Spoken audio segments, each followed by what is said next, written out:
Bonjour et bienvenue pour la question du lundi. J'espère que vous avez passé un très bon week-end de Pâques avec ce beau soleil. Donc voilà, j'ai fait la question de lundi encore avec un jour de retard, mais bon, d'ici la semaine prochaine, ça devrait être, je devrais arriver à m'organiser pour que ça tombe vraiment le lundi. Alors, donc voyons quelle question on va avoir cette semaine. Hop. Donc, as-tu des tirages favoris? Euh, Alors, pas vraiment. En fait, le plus souvent, j'essaie de faire des tirages qui sont, euh, qui sont vraiment adaptés à la question. J'essaie de les faire en fait sur le moment, suivant ce que le consultant a besoin de savoir, suivant ce qui va pouvoir l'aider, ce qui va, voilà, en fait, j'essaie de jouer le plus souvent de créer mes propres tirages.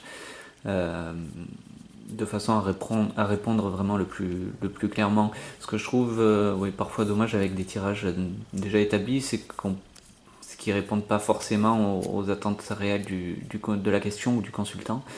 Donc voilà, c'est pour ça que j'aime bien faire généralement vraiment mes tirages moi-même. Après, bon, c'est vrai que dans les tirages plus traditionnels, j'utilise quand même le tirage de la croix celtique. C'est un tirage dont je sais que beaucoup de personnes n'aiment pas le faire. Moi, je le trouve vraiment intéressant. Il arrive à cibler vraiment toutes les aspects d'une question, d'une situation, toutes les influences qu'il peut y avoir. Donc voilà, je trouve que c'est un tirage. En général, je l'utilise pour des situations plus ou moins générales.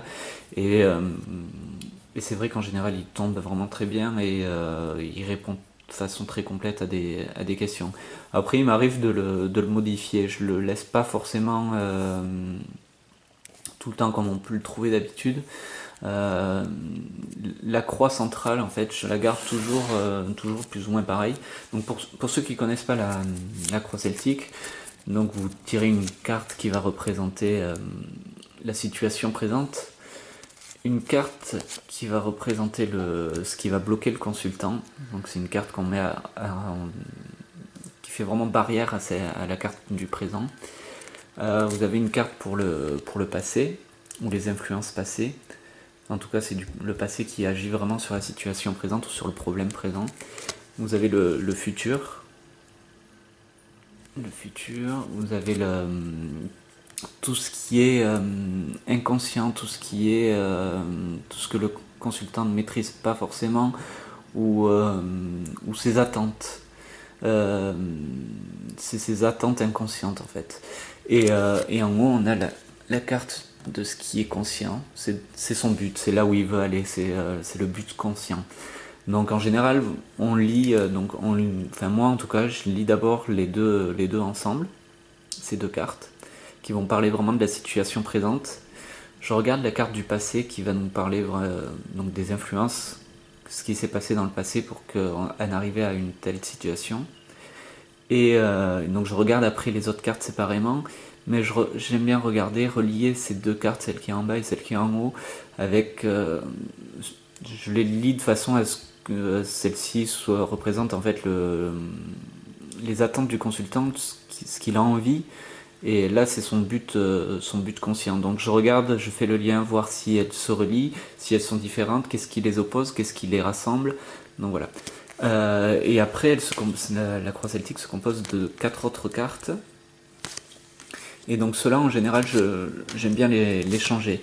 Dans la croix celtique traditionnelle, alors si je me trompe pas, on a... c'est vrai que je sais même plus à force de les changer. On a l'influence extérieure, alors je sais plus dans quelle position exactement, mais bon, c'est pas bien grave. Les influences extérieures qui sont liées à l'entourage. On a, euh, on a le futur lointain qui est en haut. Ça y est, je sais même plus.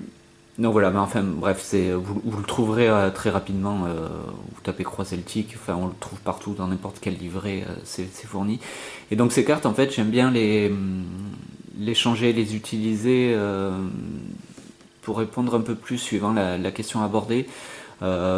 J'y mets généralement une carte conseil. Si c'est une question avec une relation de couple, j'y mets la vision du partenaire ou de l'autre personne concernée. Enfin voilà, c'est vrai que c'est des cartes que j'aime bien modifier et utiliser d'une autre façon que celle qui est traditionnelle. Après, en autre tirage traditionnel, j'aime bien utiliser la roue astrologique. C'est un tirage aussi assez complet qui est plus dans le divinatoire que dans le conseil. Mais c'est un tirage qui reste quand même assez fiable et vraiment enfin en tout cas pour moi, qui m'a donné toujours de bons résultats.